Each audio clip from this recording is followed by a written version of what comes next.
Olá, sejam bem-vindas e bem-vindos a mais uma edição do podcast Outras Conversas. Eu sou Antônio Neri Filho, psiquiatra, professor aposentado da Faculdade de Medicina e professor emérito da Universidade Federal da Bahia. Para acompanhar meu trabalho, inscreva-se no canal Conversando com Neri. E hoje eu vou conversar com um baiano ilustre, João Jorge Santos Rodrigues, que eu vou apresentar brevemente aqui o seu currículo. João Jorge, é baiano de Salvador, graduado em Direito, mestre em Direito Público pela Universidade de Brasília, ex-diretor da Fundação Gregório de Matos, gestora cultural da Prefeitura Municipal de Salvador.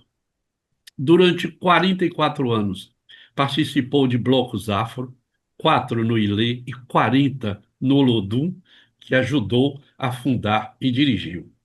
É um dos fundadores do SOS Racismo, Bahia, articulador da luta por políticas afirmativas em Salvador, através da campanha Reparação Já. Foi um dos mobilizadores do capítulo negro na Constituição da Bahia em 1989. É produtor e organizador do FEMADUM, Festival de Músicas e Artes Olodum, desde 1984. Conheço dois livros publicados por João Jorge: Olodum, Estrada da Paixão, e Fala Negão, um discurso sobre igualdade. Atualmente, João Jorge Santos Rodrigues é presidente da Fundação Cultural Palmares. Presidente, obrigadíssimo por sua generosidade em falar comigo para esse podcast, que só tem 6.000 seguidores, mas é gente que está interessada na luta pela igualdade, pelos direitos humanos, por uma medicina digna, por uma luta antirracista absolutamente inegociável. Então, eu vou começar lhe fazendo uma pergunta que eu faço sempre aos meus entrevistados. Quem é João Jorge Santos Rodrigues, este homem da Bahia, atualmente no Brasil? Bem, é uma honra estar com você, Nery, porque o seu papel na Bahia, como intelectual incrível, e ao mesmo tempo fazendo parte das lutas da igualdade, do combate à violência, para mim é fundamental. Eu sou uma pessoa simples da Bahia que atuou no Brasil, fora do Brasil, para a luta por igualdade, por justiça social e por reparação. Eu sou alguém que nasceu na Rua do Bispo, aí no Centro Histórico, em 1956, portanto, há 69 anos atrás. Fui de bonde da maternidade Anita Costa do Rio Vermelho para a Praça da Sé e se criou no centro da cidade, que era bonito, interessante, brega, comércio e de gente muito legal. E tive duas formações. A formação de casa de meu pai, o chefe de cozinha, João Rodrigues da Silva, o chefe de cozinha do Hotel Palace, do Hotel da Bahia, do Hotel Plaza, dos grandes hotéis da Bahia, um homem que tinha uma conexão com a cozinha lá, francesa, com a cozinha alemã, e de minha mãe, Dona Alice Santos Silva, que veio de Itabuna, uma mulher indígena e europeia, mais indígena, e que deu uma estrutura familiar muito boa, com quatro irmãos apenas, muito ligados à leitura e, ao mesmo tempo, à vida das ruas, na Rua dos Bispos, com meus colegas e amigos de rua, o Wilson, Jorge Tripa, Jarbas, o Roberto, depois chegou o Billy, depois chegou o Diocleciano, que nós vivíamos na cidade de Salvador e tínhamos uma praia, a Praia da Preguiça, a Praia do Porto da Barra, que nós tínhamos as festas de 15 anos, para ouvir música americana, para dançar as danças coladinhas. Nós podíamos andar na cidade inteira a pé. Uma certa vez, eu estava no Nordeste Amaralina, tinha uma namorada lindona lá, e perdi o horário do ônibus. Terminei indo do Nordeste, de Amaralina, para a Praça da Sé, a pé. Quando eu cheguei em casa, meu pai perguntou: "Jorge, o que é isso?" Eu digo: Eu vinha a pé, mas não pode. Hoje seria impossível isso. Então, eu sou um homem da paz, da luta pela paz, do combate a todas as formas de violência. O machismo, o racismo, a xenofobia é uma forma de violência. E sou um homem da Bahia, um homem da aldeia. A aldeia é a cidade de Salvador. É o centro histórico, é a cidade de Salvador. Aldeia colonial. Sou homem da metrópole colonial. Sou homem de Brasília, São Paulo, do Rio, e sou um homem das metrópoles internacionais. Uhum. Paris, Londres, né, New York, Los Angeles. E sou um homem que tem, nos últimos 40 anos, procurado conhecer mais sobre a realidade africana. Visitei 10 diferentes países. Estive 3 vezes no Egito, estive 3 vezes em Angola, tenho ido ao Benin 2 vezes já, fui à Etiópia já 3 vezes, e eu busco a identidade. Não é a identidade de nariz, de cor de cabelo, mas a identidade humana. Então, no carnaval, terminei fazendo carnavais sobre a Atlântida, sobre Lampião, sobre Corisco, sobre Maria Bonita, sobre o Egito, sobre Madagascar, sobre o Brasil, sobre a Revolta dos Búzios, algo bem Raul Seixas, mas bem Raul Seixas, na Bahia de 1960, 70, 80, para cá. Você antecipou umas coisas que eu ia lhe perguntar. Por exemplo, eu fiquei pensando como foi crescer na Bahia, né? Na cidade do São Salvador, da Bahia, ter cursado uma faculdade de direito elitista. Como foi despertado em você este sentimento pela luta antirracista? Fiquei preocupado pensando como é que você fez essa travessia, presidente, para chegar onde eu queria no início, que como é que você vê essa educação antirracista? Você atravessa, faz essa travessia, né, da Anita Costa até hoje, esse homem É, e faz essa travessia. Eu fiquei pensando que passa por uma escola de direito e como é que tem despertado essa luta antirracista e como você vê, repito, essa educação antirracista que a sua experiência no Olodum deve ter sido fundamental. bem, ela começa em casa com a forma que meu pai tratava isso e minha mãe tratava isso. Por serem de cores e origens diferentes, ele sempre falava da igualdade dos 4 filhos. Por acaso, Rita Rodrigues, minha irmã falecida, a primeira irmã, Cristina Rodrigues, José Rodrigues e eu. Nós éramos diferentes, negros e brancos, ou negros e mestiços brancos, e os meus pais tratavam isso como uma igualdade independente da cor ou do nariz do cabelo. Segundo que, com 8 anos, meu pai foi me buscar no colégio São Salvador, na Barroquinha, porque estourou o golpe militar. Quando estourou o golpe militar, ele foi me pegar e me levou, junto com a família, para São Gonçalo dos Campos. E eu achei que no meu estranho não vai ter aula, não vai ter mais nada. Não. Aí, aquilo era uma data que marcava a minha infância de ser um negro de classe média. Meu pai era um homem de classe média, trabalhava na refinaria, e, ao mesmo tempo, veio a pobreza absoluta. Então, eu comecei a sentir o impacto da pobreza social. E dali em diante eu comecei a ver o seguinte: toda a região do centro histórico é cheia de monumentos a portugueses, os descendentes de portugueses. Mas não tinha as pessoas com a aparência de meu pai, que para mim era o grande herói daquela cidade, São Salvador, nos anos 60. Alguém de São Gonçalo dos Campos, que foi para Salvador, é, venceu na vida e era um homem elegante, ao mesmo tempo, para mim, o prefeito de Salvador era João Rodrigues da Silva. Mas os heróis que estavam nos monumentos eram sempre homens portugueses, de muito tempo atrás. E eu comecei a discordar disso. Quando eu fui ter acesso à leitura, principalmente no convento de São Francisco, aí no Terreiro de Jesus, com sua biblioteca magnífica, com o espiritismo, a egiptologia, com os países africanos, com candomblé e tudo, eu disse, poxa, há uma desigualdade profunda aqui. A desigualdade em Salvador era profunda. Vendo nos livros, comparando com o que eu via. E a presença da Polícia Federal no centro histórico, nos anos 70, a presença da repressão do Rampa, pegando os camelôs e prendendo as coisas, a diferença de tratamento dos brancos para negros foi acumulando. E aí eu fui procurando ler sobre África, Agostinho Neto, Amílcar Cabral, Samora Machel. Surgiu a livraria em Salvador, a Literarte, lá na Vida Sete, você deve se lembrar, era fantástica o material ali. E eu ia lá com o Irá Carvalho, atrás de livros portugueses que falavam de um outro tempo, até porque surgiu a independência dos países africanos e aquilo foi me alimentando.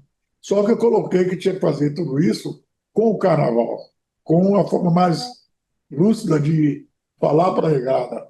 O carnaval no Ilê, no Olodum, me ajudou a disseminar ideias da paz, da política social, do combate à desigualdade, de personalidades que não estavam na faculdade de Direito, mas que eu compreendia que era importante.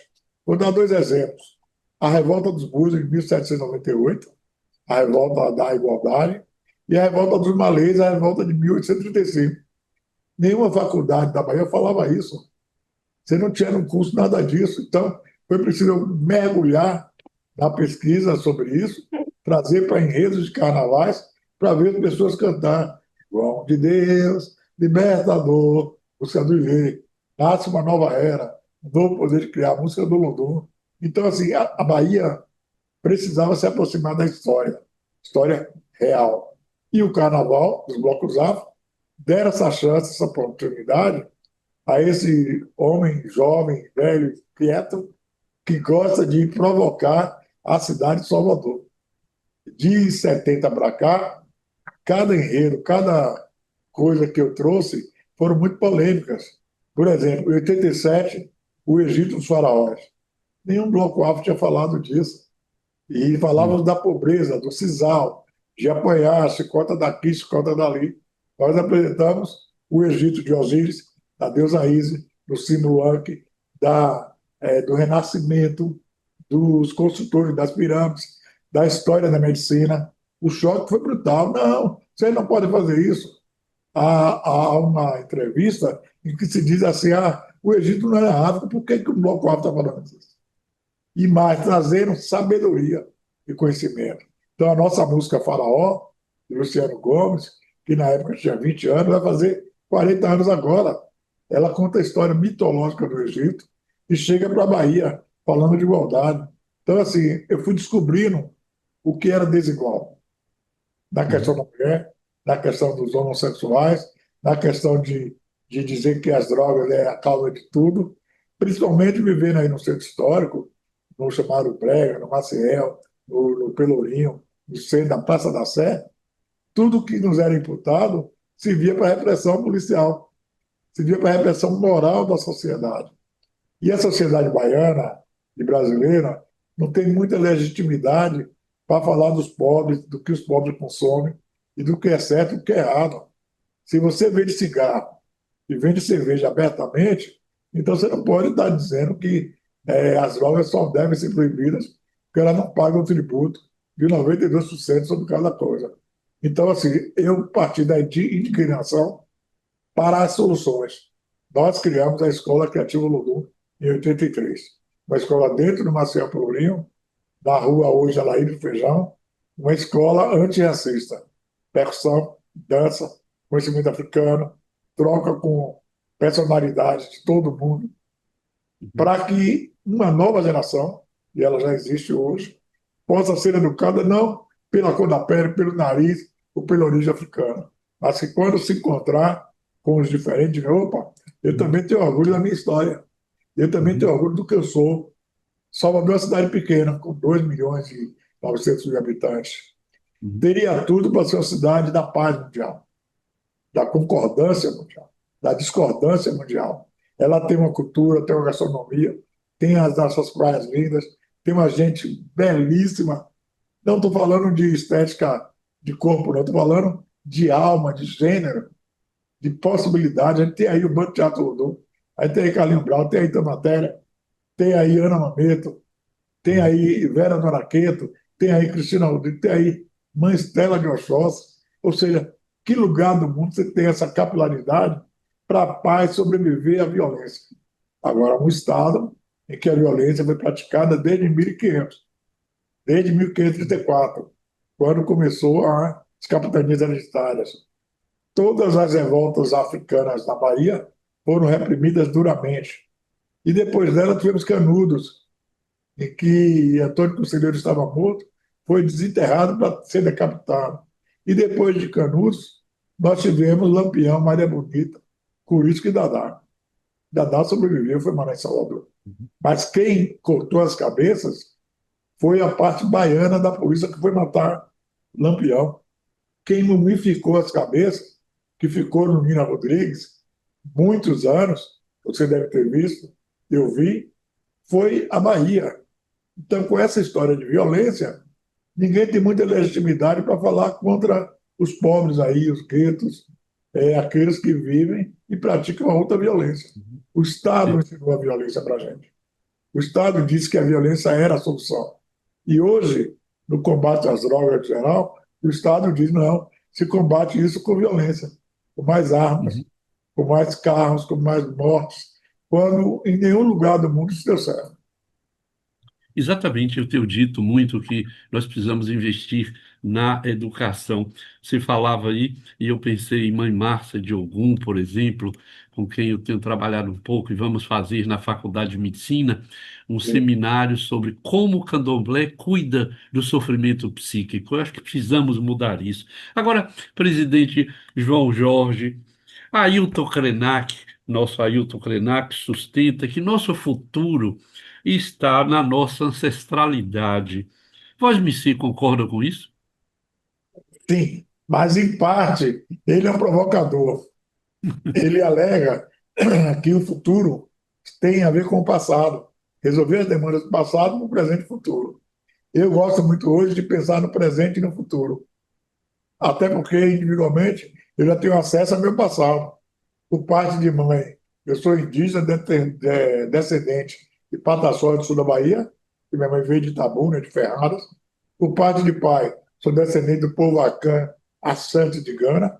Mas agora eu quero um presente e um futuro para essas novas gerações, que precisam ter oportunidades maiores do que eu tive, do que eu busquei. Então a frase de Ailton ela é importante, porque ela coloca o passado como um consultor do presente e do futuro. Você não sabendo no passado, não há presente. Não sabendo o passado e o presente, o futuro é inimaginável. E o Brasil é muito agarrado ao futuro. Ah, nós vamos ser o país do futuro. Eu escutei isso nos anos 60, 70 e 80 e 90. Então não dá mais para viver mais 50 anos falando disso. Está na Uhum, hora. Quer dizer, aí tu provoca porque a população indígena, se fosse uma pessoa só, deveria ter os mesmos direitos que todos os demais brasileiros. Um pouquinho mais, que ser os donos do território original, ser o povo original. Nós, descendentes de africanos, construímos a riqueza da nação.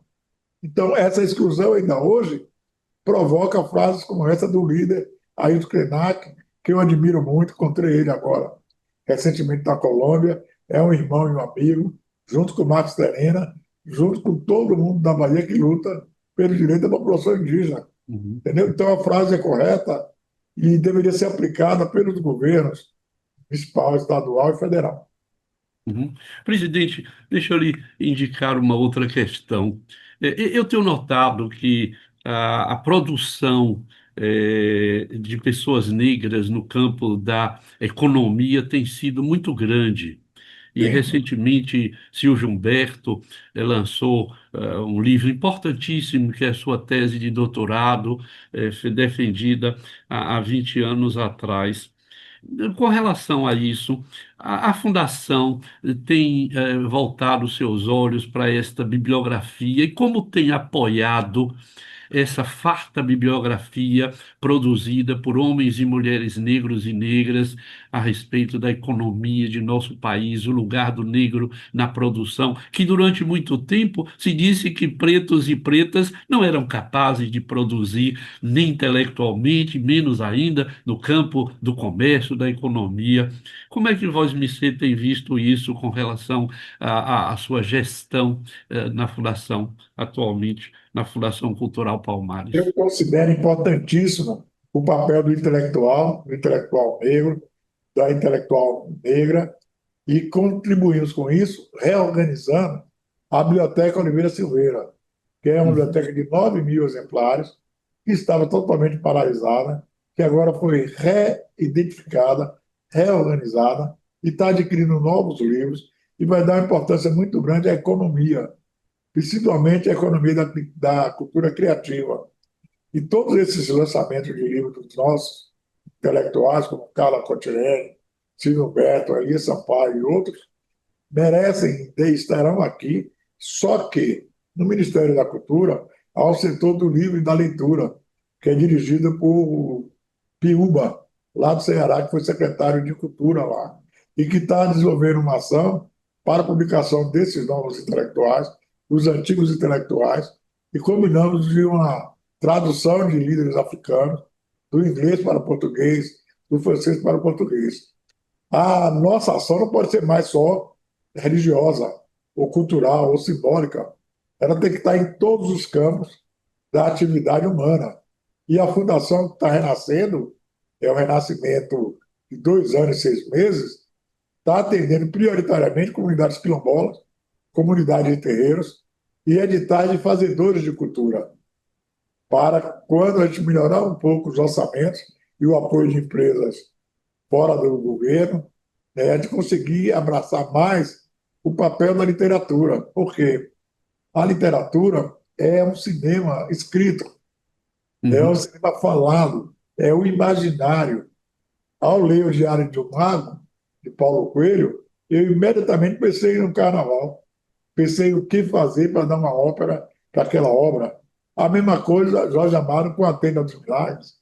Quando ele estava vivo aí, ele escreveu uma dedicatória para a gente, Olodum, a nova tenda dos milagres da Bahia, porque era dentro do Pelourinho, dentro do Centro Histórico, dentro do Maciel, com todo o grupo humano que nos cercava e, ao mesmo tempo, apontando as contradições da sociedade, né? Então, assim, não dá para dizer que não apoiar os intelectuais é algo que não. Os intelectuais se separam pela Palmares, pelo MEC, pelas secretarias da Bahia, pelas secretarias municipais de Salvador, e há um programa bom para isso agora, que é o programa, o PNAB, é o programa de Aldir Blanc, a Lei Aldir Blanc.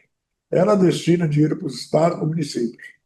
E desses valores, 25% é para ação afirmativa.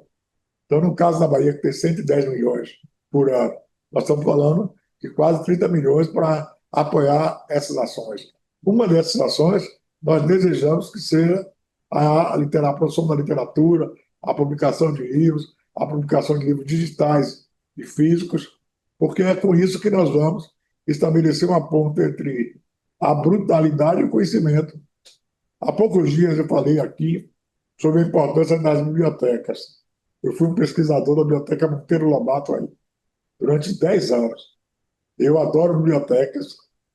Fui na Biblioteca de Alexandria, no Egito. Estive nas grandes bibliotecas dos Estados Unidos e da Europa, e também na África. E temos aí um centro de memória do Olodum, aí na rua Alaíde do Feijão, que é um centro, uma biblioteca e centro digital. Ora, isso é para que o conhecimento seja transmitido de geração para geração. A tradição oral é fundamental. Mas quando morre alguém dessa tradição oral, que não teve tempo de gravar seus depoimentos, de documentar seus depoimentos, nós perdemos muito. Então, os intelectuais, a tradição oral, a digitalização disso, a modernidade de acesso. Nós tivemos uma experiência aqui esses dias. Nós levamos um carro do Ministério da Cultura para o parque da cidade para distribuir livros. Muitos jovens que estavam lá não queriam pegar o livro. Eles já leem os livros no celular. Então, nós vamos ter que ter o livro físico, que é algo bacana para viajar, para imaginar, e vamos ter que ter também o material digital, porque sem esse conhecimento, o cidadão do presente não será do futuro. Ele será o cidadão do peão que a gente jogava na rua, da bola descalço que a gente jogava na rua, de empinar raia. Isso é fantástico, mas não pode ser só isso. A gente precisa saber da conexão da medicina egípcia com os transplantes de coração na África do Sul. Como a medicina fez aquilo, né? Das vacinas. Sabendo disso, nós não ficaremos contra as vacinas. Sabendo disso, nós não vamos dizer que uma droga pode ser liberada e outra não. Nós temos esse caminhar que é necessário para o Brasil. E Uhum. de tanto andar por aí, Eri, eu vejo que nós temos esse potencial. Nós podemos. A frase do presidente Barack Obama, "We can", é maravilhosa para a gente. Nós podemos fazer o que quiser, como quiser. Claro, se o governo ajudar, sociedade civil ajudar, se empresas ajudar, e também avançar nesse conservadorismo que é tão doentio em muitos aspectos. Uhum. Presidente, estamos caminhando para terminar, para garantir o nosso tempo, mas eu tenho duas perguntinhas para lhe fazer, indispensáveis. Uma Tá? delas é a seguinte: qual é a prioridade do governo Lula para a preservação da cultura afro-brasileira? Voz-me tem recurso, orçamentário para isso, para garantir essa política, de preservação da nossa cultura afro-brasileira? A prioridade do governo Lula é a soberania nacional, é a democracia, e ele incluiu a cultura como ativo principal. Recriou o Ministério da Cultura, trouxe para a Fundação Cultural Palmares um militante do movimento negro, dos direitos humanos, da criatividade, e, ao mesmo tempo, ter melhorado o orçamento do Ministério da Cultura, da Fundação Cultural Palmares, progressivamente, porque são orçamentos que dependem muito do Congresso Nacional, que Uhum. agora, nesse momento, levou uma boa parte dos recursos públicos para as chamadas emendas.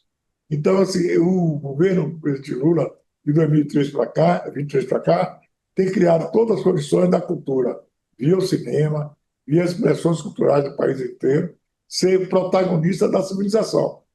O Brasil não estava tendo isso no governo anterior. Então agora está se ajustando isso. E é preciso que fique, é preciso que se mantenha. A Lei Aldir Blanc, a Lei Paulo Gustavo foram reforços do Caixa, do Ministério da Cultura e da Fundação Cultural Palmares. Mas ainda é insuficiente para a dimensão desse país, com 27 estados, 5 mil municípios, e com o desastre que houve anteriores em relação ao teatro, ao cinema, aos centros culturais, à proteção patrimonial dos terreiros, dos quilombos, das igrejas. Vide os problemas que nós tivemos aí com o teto da igreja de São Francisco. Não é algo inimaginável que acontece, primeiro, em função da própria ordem religiosa da igreja, segundo, e que da nossa compreensão de como proteger o patrimônio. O governo e a cultura precisam de mais recursos, mas é a sociedade que tem que apontar isso, brigar por isso, correr atrás. Num campo, por exemplo, direito autoral. Não é fácil lidar com direito autoral na modernidade das técnicas, na modernidade do streaming, na modernidade do mundo digital. Né? Não se sabe muito se recebemos ou não o direito autoral dos compositores, dos criadores, dos fazedores de cultura. Então, Uhum. tem dinâmicas que são contemporâneas demais. E a Palmares se coloca dentro desse campo. Nós somos uma bola do futuro do Uhum. desenvolvimento da cultura no país. É uma bola importante, uma roda importante. Das quatro rodas que a sociedade tem no carro, três são da cultura: a Uhum. criativa, a de paz e a da contemporaneidade. Então, você vai andar o carro com uma roda só. A atividade econômica é fundamental, mas era cheia de crises. Agora, o tarifário, isso e aquilo. Então, as outras três rodas constroem a base para você acertar o carro. É como assim, os tijolos da casa. Você não pode Uhum. começar pelo teto. Eu falo de forma dando paródias para a gente chegar na ideia. Nós precisamos de mais cultura. Nós precisamos de mais cultura afro. Nós precisamos da fundação sendo moderna, ter uma ação executiva. Nós não vamos lamentar o que houve antes de nós chegarmos aqui em 2023. Nós nem citamos nomes. Nós estamos fazendo a nova Casa da Palmares.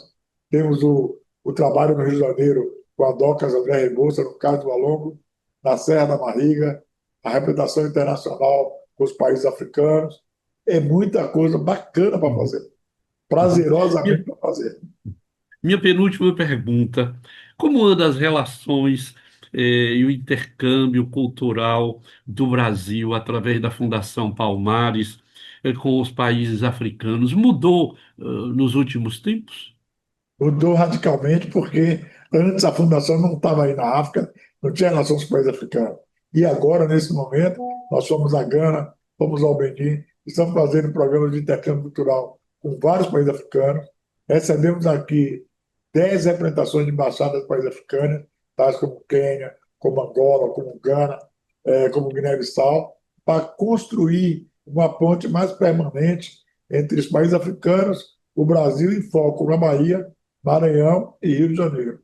Por que essa ponte mais permanente?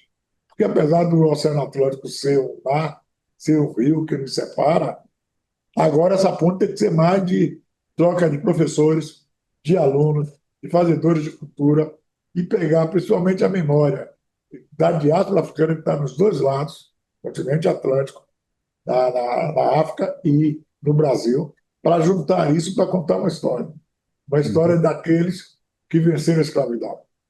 Nós uhum. vencemos a escravidão. Presidente João Jorge Santos Rodrigues, que balanço o senhor faz desses 2 anos e meio à frente da Fundação Cultural Palmares? Que dificuldades, os avanços eu já percebi. Que dificuldades? Tem projetos novos que revolucionem, como o senhor revolucionou a Bahia com o Olodum? Bem, as dificuldades foram imensas, são imensas. O desprestígio dos servidores, muito abalados psicologicamente, muita tipo, não conseguimos, não vamos. O espaço que estava antes no setor de oficina na Asa Norte, em condições deploráveis, a dispersão do acervo da biblioteca e o fato de que a memória dos ex-presidentes não existia, estava tudo no depósito. Só que nós criamos uma nova fundação, fizemos um renascimento da fundação, e na busca de encontrar parcerias internacionais, na busca de ocupar o espaço da cultura dentro do Brasil, notadamente no Maranhão, no Rio de Janeiro, em Alagoas e na Bahia, para que a Fundação Nova se apresente. Agora, em agosto, nós estaremos apresentando um programa de afrodigital, a inclusão de candomblés, de terreiros, de capoeiristas e de quilombos, num programa de doação de computadores e acesso à internet em todo o Brasil. Uma ideia inicial nova, interessante. Não pode haver desconexão de quem está no campo, no terreiro, com o mundo atual. Então, cabe à Fundação ajudar isso, junto com o Ministério das Comunicações, Ministério da Cultura, com a Caixa Econômica Federal. Então, são programas que o efeito vai ser imediato. Você tem um microcomputador, um acesso à internet, e você pode ter uma medicina digital por aí, você pode ter cursos por aí, você pode ter qualificação por aí. Medicina digital que estou falando é um primeiro atendimento, uma procura de onde ser atendido. Quase todos os quilômetros estão fora da zona urbana das capitais. E como é o acesso disso? Vai se dar um acesso por esse material. Mas estamos ainda imaginando coisas. Lembrar que 2 anos e pouco é pouco tempo. Na realidade, ele teve 45 anos para fazer bastante coisa entre o Ilê e o Olodum. O Ilê, por si só, é o representante dessas mudanças. O Olodum, o Moisés, o Palê, o Cortejo Afro, o Araqueto, são grupos que inovaram. Inovar não é uma tarefa simples e fácil. É, às vezes, uma tarefa ousada que demanda tempo. Nós aqui queremos fazer isso e vamos fazer. Estamos prontos. Presidente, esse símbolo aí na parede do seu gabinete, que é símbolo da vida, me lembrou nossa amiga comum, Cláudia Correia, que é uma jornalista, que foi a ponte entre nós dois para esta conversa, que eu achei riquíssima, e eu quero lhe agradecer do fundo do meu coração. Eu sou um homem pardo, eu comecei a assumir a minha identidade racial há pouco tempo. Eu acho que eu vivi muito com uma alma branca e uma cor parda. Eu agora me apresento como um homem pardo de alma parda. E eu Que queria lhe bom. agradecer essa conversa generosa, rica, e que eu espero possa ser ouvida, vista pelo maior número possível, de pessoas. Eu quero lhe desejar mais sucesso e quando o senhor vier a Salvador, eu queria lhe falar da nossa luta para restaurar a Igrejinha de Santana do Rio Vermelho Sim, e sim, sim. tornar aquela igrejinha um espaço de arte, cultura e saúde. Eu vou lhe mostrar aí o nosso projeto e eu espero que nós possamos juntos inaugurar aquele espaço. Então, obrigadíssimo pelo seu tempo, pela sua história, pelas suas informações. Eu lhe agradeço, eu repito, do fundo do meu coração. Obrigado. Obrigado a você também. Eu sigo você, professor Nery, e Claudinha, quando nos apresentou, eu fiquei mais feliz ainda, porque sempre vi um homem, um intelectual incrível da Bahia, um homem pardo, um homem branco, um homem africano, numa pessoa só. Isso é fundamental. E agradeço a Cláudia Corrêa, nossa jornalista amiga e contemporânea, porque ela chegou a me falar sobre a Igreja do Rio Vermelho. E eu penso em falar com o IFAM, com o presidente Leandro Graz, para que a gente possa fazer desses dados que você tem e acrescentar também a memória. Ali é um espaço de memória fundamental daquela região, da Bahia e do Brasil. Tá certo? Estaremos juntos, Uhum. juntos. Eu lhe Tá? desejo muita paz. Axé. Axé, paz e axé. Luiz, Obrigado. obrigado. Se você gostou dessa conversa, dê um like, se inscreva no nosso canal Conversando com ele. Até a próxima conversa.